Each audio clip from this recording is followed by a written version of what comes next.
Friends, आज हम लोग जानते हैं विटामिन्स के बारे में। तो हम लोग पढ़ रहे हैं पोषक पदार्थ। किसके बारे में पढ़ रहे हैं?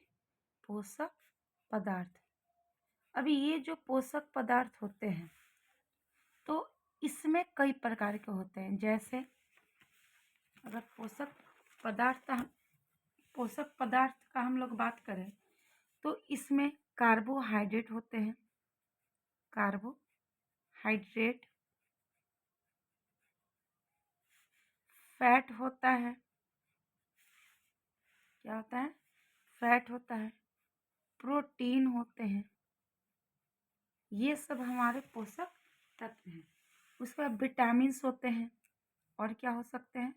तो विटामिन्स होते हैं, साथ ही साथ खनिज लवण है। क्या है? खनिज लवण।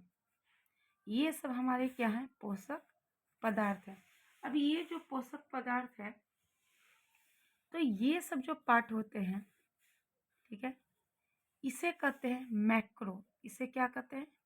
मैक्रो। मैक्रो कहने का मतलब कि इसे हम अधिक मात्रा में लेते हैं। कितने मात्रा में? अधिक मात्रा में इसे लिया जाता है। लेकिन अगर विटामिन्स का बात करें तो ये हमारा माइक्रो है। क्या है? माइक्रो। इसे क्या कहते हैं?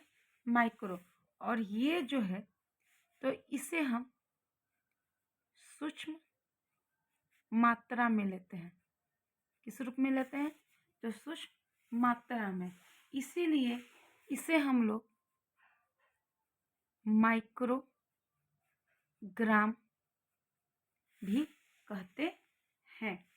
विटामिन जो होते हैं, अगर विटामिन्स का हम लोग बात करें, किसका बात? विटामिन का, तो ये विटामिन जो है एक प्रकार का कार्बनिक पोषक तत्व है। कार्बनिक पोषक तत्व है जिसमें कई प्रकार के तत्व पाए जाते हैं। विटामिन हमारे शरीर में रोग प्रतिरोध क्षमता का विकास करता है। रोग प्रतिरोध क्षमता का विकास करता है। कौन? तो विटामिन। कौन करता है? विटामिन्स करते हैं। साथ ही साथ ये उपापचय। कौन सा? उपापचय, जिसे हम लोग मेटाबॉलिक, क्या कहते हैं? मेटाबॉलिक क्रियाओं को बेहतर करता है। साथ ही साथ जो विटामिन्स होते हैं तो ये हमें कहाँ से प्राप्त होते हैं? तो अगर हम लोग स्रोत का बात करें, किसका बात? स्रोत का, तो विटामिन जो होते हैं तो ये हमें फल, सब्जी, कई प्रकार के जो सब्जियां होते हैं, दूध, अनाज, मछली, अंडा, ये सबसे हमें प्राप्त होते हैं। मछली, अंडा, ये सबसे प्राप्त होते हैं। परंतु अगर हम लोग बात करें कि कुछ विटामिन जो होते हैं वो स्वयं ही बन जाते हैं, जैसे विटामिन डी, विटामिन के। ये जो विटामिन है यह स्वतः इनका निर्माण हो जाता है। कैसे होता है? स्वतः इनका निर्माण हो जाता है। स्वतः ही इनका निर्माण हो जाता है। अगर हम लोग बात करें कि ये जो विटामिन हम लोग पढ़ रहे हैं, ठीक है, ये जो विटामिन हम लोग जान रहे हैं, ये विटामिन के जनक कौन है? इस विटामिन के जनक कौन है? इस विटामिन के अगर जनक का बात करें तो काजीमीर। कौन से? काजीमीर फंक। काजीमीर फंक है, जिन्होंने 1912 में विटामिन का सिद्धांत दिया था। और इन्होंने ही विटामिन को खोजा भी था। लेकिन यानी ये कौन है? जनक है, काजीमीर फंक, ठीक है। लेकिन एच हॉकिंस, कौन है? H Hopkins. इन्होंने विटामिन की व्याख्या की थी। क्या की थी? व्याख्या, यानी डिटेल से विटामिन के बारे में इन्होंने बताया।